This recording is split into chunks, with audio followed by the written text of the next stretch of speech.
love me. Tell me pretty lies, look me in the face.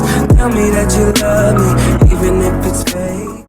Salut tout le monde, c'est Mano Speedcubing, j'espère que vous allez bien, moi ça va super bien et aujourd'hui on se retrouve pour une nouvelle vidéo. Dans cette vidéo on fera la reconstruction de mon ancien PB qui est de 14 secondes 47.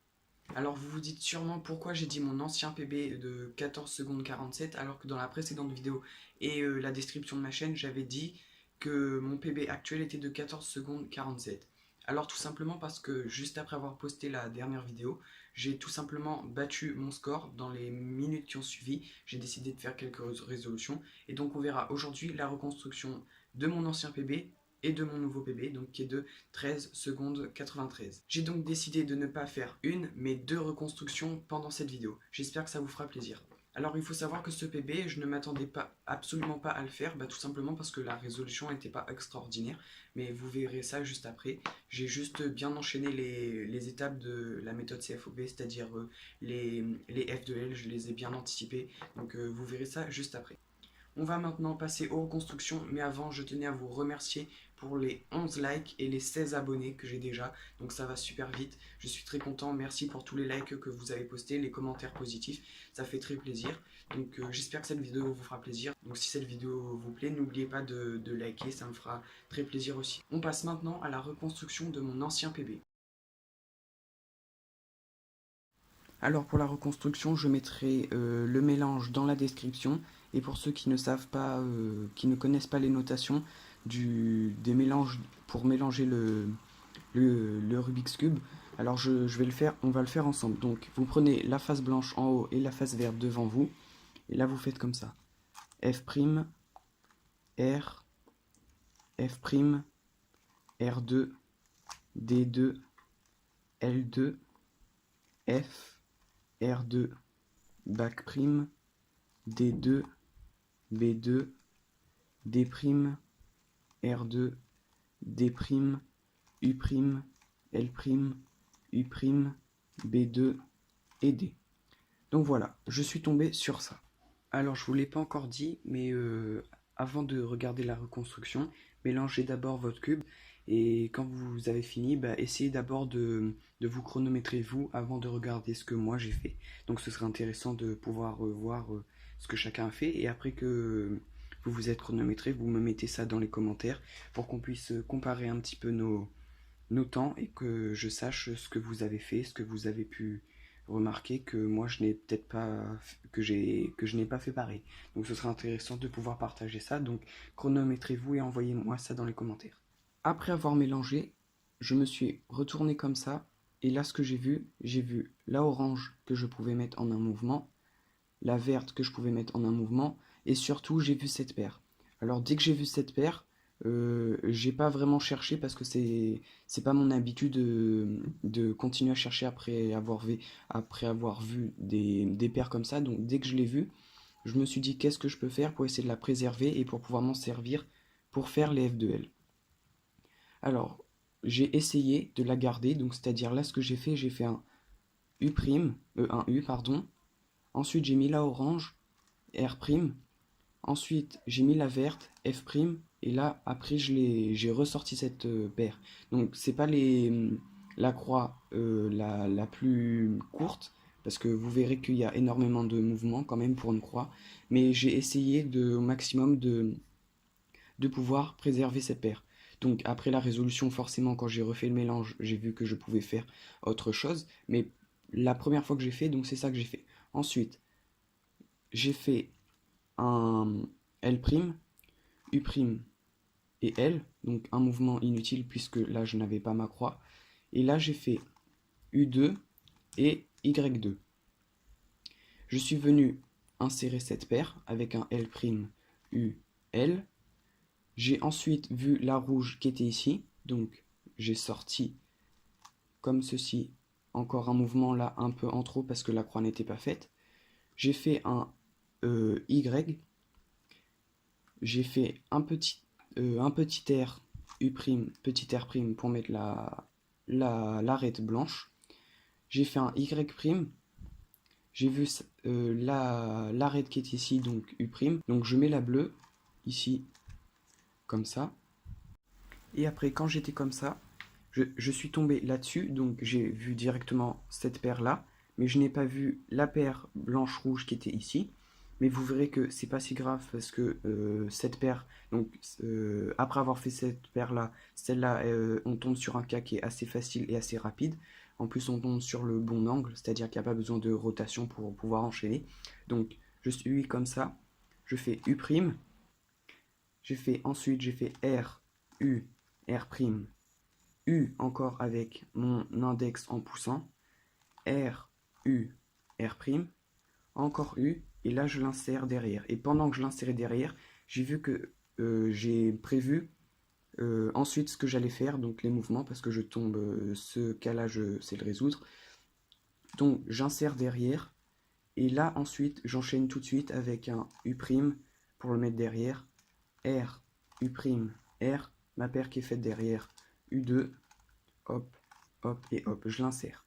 Ensuite, j'ai vu la orange-verte ici, donc j'ai fait deux comme ça, j'ai fait des rotations pendant que je plaçais mon arête, et j'ai fait ensuite l'algorithme qu'on apprend pour la méthode débutante, c'est-à-dire R, U', R', donc j'ai fait ma paire, je me suis décalé comme ça, et là vous verrez que hop, OLL skip, qui fait que je n'ai pas eu besoin de résoudre ma face jaune, donc c'est ça ce que ça veut dire ça, OLL skip, ça veut dire que je n'ai pas eu besoin d'algorithme pour résoudre ma face jaune, et que directement après avoir fini ma deuxième couronne, ma face jaune était résolue automatiquement.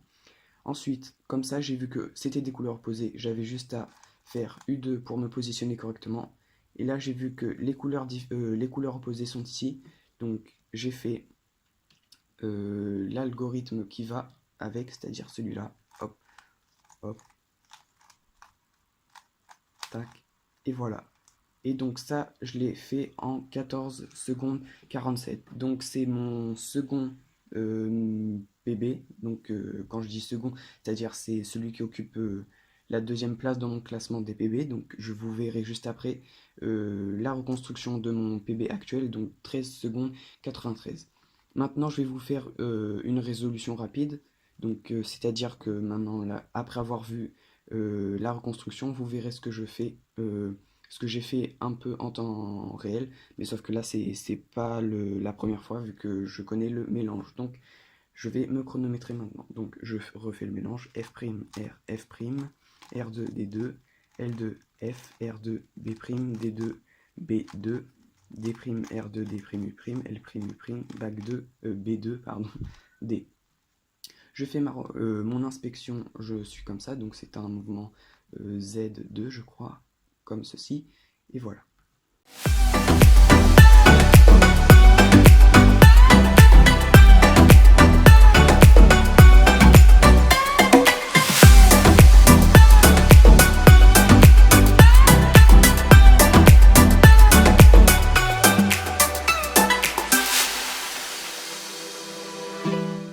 Donc, comme pour la précédente reconstruction, je vais mélanger avec vous donc je vais mélanger avec vous. Pour ceux qui connaissent les notations, vous pouvez aller regarder la description. Donc, ce mélange, il commence par B, R', F2, D, B2, D, B2, R', F2, D, F', B2, U2, F2, B, U2, L2 et B. Donc, comme aussi comme je vous l'ai déjà dit tout à l'heure, avant de regarder la reconstruction, je vous invite à vous chronométrer après avoir fait votre mélange, avant de regarder ce que moi j'ai fait. Et vous me mettez le temps aussi vous me mettez votre temps dans les commentaires. Donc, pour cette reconstruction, pareil, j'ai fait à l'inspection, je me suis retourné comme ça, donc Z2. Et là, ce que j'ai vu que ici, il y a l'arête blanche, bleue, qui est positionnée à l'opposé de où est-ce qu'elle doit aller, parce qu'ici c'est une couleur opposée, bleu-vert. J'ai vu cette arête blanche-rouge qui est positionnée à l'opposé, donc rouge-orange. J'ai vu cette arête blanche-orange qui était bien positionnée et cette arête blanche-verte qui était positionnée à l'opposé. Donc, ce que j'ai vu que je pouvais mettre la blanche-rouge en un mouvement, que je pouvais ensuite, avec un mouvement B2, insérer mon arête blanche-verte, ce qui ferait qu'elle serait ici, et je pourrais ensuite positionner ma croix correctement pour pouvoir faire un R' pour placer mon arête orange blanche. Donc pour ceux qui n'ont pas compris, je vais vous montrer. Donc ce que j'ai fait R' pour mettre mon arête blanche orange. Avec mon annulaire, j'ai fait B2 pour pouvoir placer mon arête blanche verte. Et ensuite j'ai fait D2 pour positionner ma croix correctement.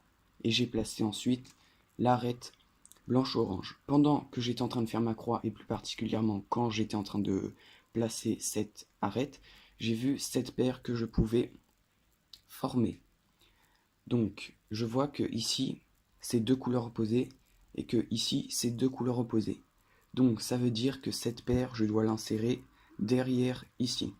Parce que l'opposé de cette position-là, c'est derrière ici. Donc, pour former cette paire, j'ai fait un U.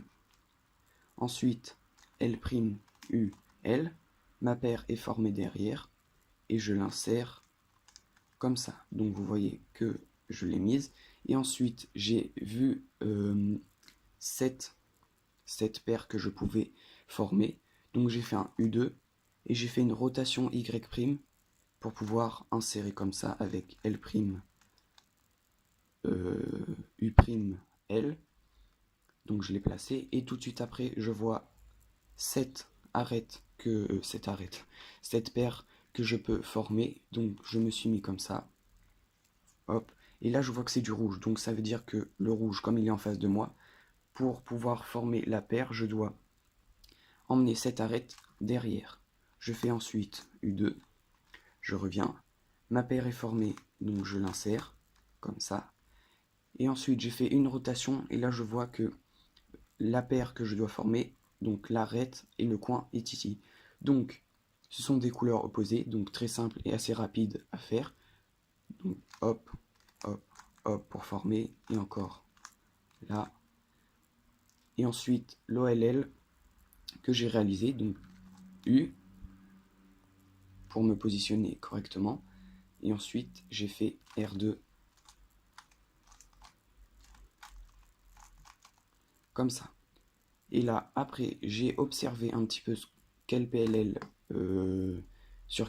j'étais tombé. J'ai vu à quoi elle correspondait, donc j'ai ensuite fait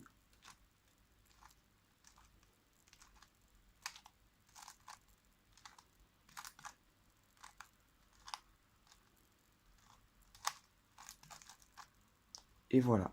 Donc cette résolution était... vous avez vu que les F de L s'enchaînaient très bien. Il n'y a quasiment pas eu de rotation, je crois qu'il y en a eu 2 ou 3, pas plus que 4 en tout cas. Et donc j'ai fait 57 mouvements en 13 secondes, ce qui fait que j'ai un TPS de 4 mouvements, environ 4 mouvements par seconde. Donc TPS, ça signifie le nombre de mouvements que vous avez fait environ par seconde. Donc moi, j'ai environ fait 4 mouvements par seconde, ce qui est assez bien pour moi, parce que je suis un petit peu plus bas d'habitude, aux alentours de 3. Donc là, je suis assez content. Donc voilà. Donc, comme pour tout à l'heure, je vais me chronométrer pour vous donner un aperçu de ce que ça a donné en résolution. Donc voilà, la vidéo est terminée. J'espère qu'elle vous aura plu. Vous pouvez laisser un like si la reconstruction vous a plu et si j'ai bien expliqué ce que j'ai fait. Et laissez-moi en commentaire les temps que vous avez fait et ce que vous avez pu faire, s'il y a des choses particulières que vous avez vues pendant la résolution que moi je n'ai pas fait. Donc voilà, la vidéo est terminée. J'espère qu'elle vous aura plu. On se dit à la prochaine fois pour une nouvelle vidéo.